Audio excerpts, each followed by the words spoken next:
Le parc national de la Vanoise est propriétaire de nombreux refuges dans lesquels il essaye évidemment de chercher des solutions d'alimentation en énergie qui soient des solutions innovantes mais aussi qui soient des solutions responsables sur le plan de la consommation.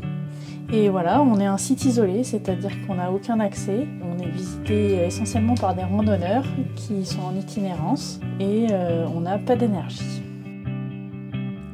Le seul moyen d'avoir cette énergie électrique, c'est de la produire à partir de l'énergie disponible, qui est l'énergie solaire photovoltaïque.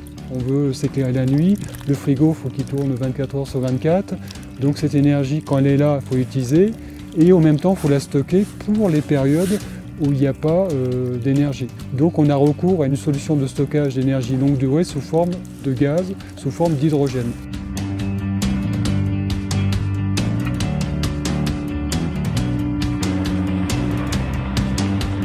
Nous sommes ici sur le refuge du col du Palais. Nous avons un nouveau bâtiment qui est en cours de construction.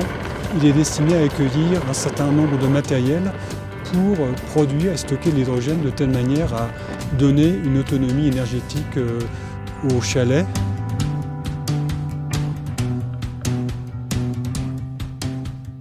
Les panneaux photovoltaïques produisent de l'électricité qui est stockée dans un parc de batteries. Ce parc de batteries est un espace tampon qui est déchargé ensuite dans l'électrolyseur qui produit de l'hydrogène et cet hydrogène est stocké. Et par période de pointe, l'hydrogène est recombiné avec l'oxygène de manière à produire de l'électricité qui est reconsommée par le refuge. Le stockage d'hydrogène qu'on a permet d'avoir une autonomie d'à peu près 11 à 12 jours.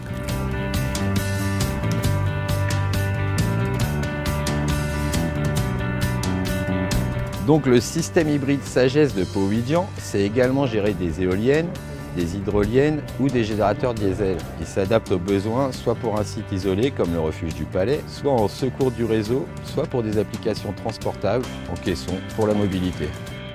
Derrière, plusieurs types de gens peuvent en bénéficier. Bien sûr les gardiens, puisque c'est eux qui s'occupent des refuges, mais aussi les randonneurs, puisqu'ils auront des éléments de confort qui sont apportés par l'autonomie énergétique. Mais aussi, ce qui est important, c'est la capacité de transfert de cette expérience. Et notre objectif est bien, par cela, de montrer l'exemple pour permettre de transférer l'innovation.